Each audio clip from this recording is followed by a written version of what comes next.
जैसा कि विदित है, नवरात्रि के अष्टम दिन माँ दुर्गा का अष्टम रूप श्री महागौरी की पूजन अर्चना की जाती है। इनका वर्ण पूर्णतः गौर है, इसलिए ये महागौरी कहलाती हैं। इनकी उपमा शंख, चंद्र और कुंद के फूल से दी गई है। इनकी उपासना से असंभव कार्य भी संभव हो जाते हैं। माँ महागौरी की आराधना से किसी भी प्रकार के रूप और मनोवांछित फल की प्राप्ति की जा सकती है। अष्टवर्षा भवेद गौरी अर्थात इनकी आयु 8 साल की है। इनके सभी आभूषण और वस्त्र सफेद हैं, इसलिए इन्हें श्वेतांबर धरा कहा गया है।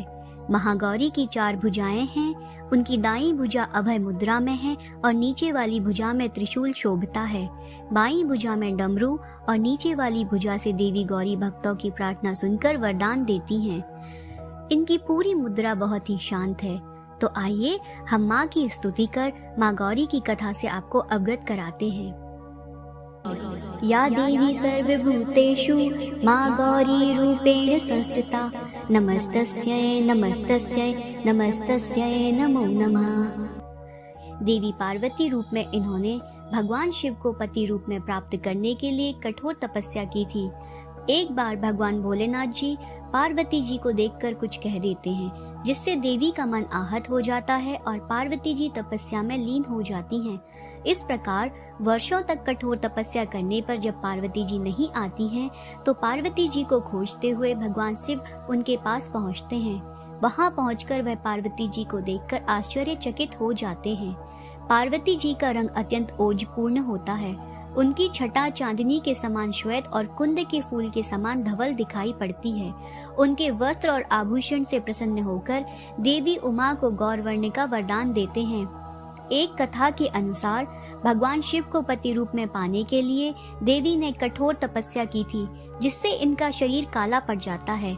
देवी की तपस्या से प्रसन्न होकर भगवान इन्हें स्वीकार करते हैं और शिव जी इनके शरीर को गंगा जल से धुलते हैं। तब देवी विद्युत के समान अत्यंत कांतिमान गौरवर्ण की हो जाती हैं तथा तभी से इनका नाम गौरी पड़ा।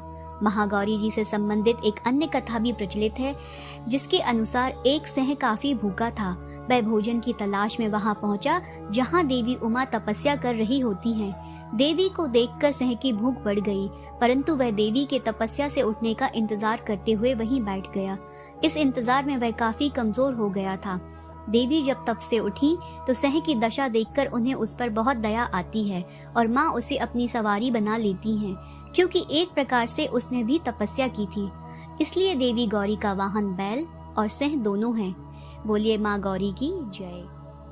ओम रक्ष रक्ष जगन्माते देवी मंगल चंडिके हारिके विपदाराशे हर्ष मंगल कारिके हर्ष मंगल दक्षे च हर्ष मंगल दायिके शुभे मंगल दक्ष च शुभे मंगल चंडिके मंगले मंगलार्हे च सर्व मंगल मंगले सता मंगल दे देवी सर्वेषां मंगलालये पूज्ये मंगलवारे च मंगलाभिष्ट देवते पूज्ये मंगल भूपस्य मनुवंशस्य संततम् मंगलाधिष्ठात् देवी मंगलाश्च मंगले संसारे मंगलाधारे पारे च सर्वकर्मणाम् देवाश मंगल स्त्रोत्रं या शृणोति समाहिता प्रतिमंगलवारे च पूज्ये मंगल सुख प्रदे तन्मंगलं भवेतस्य न भवेदन्तमंगलं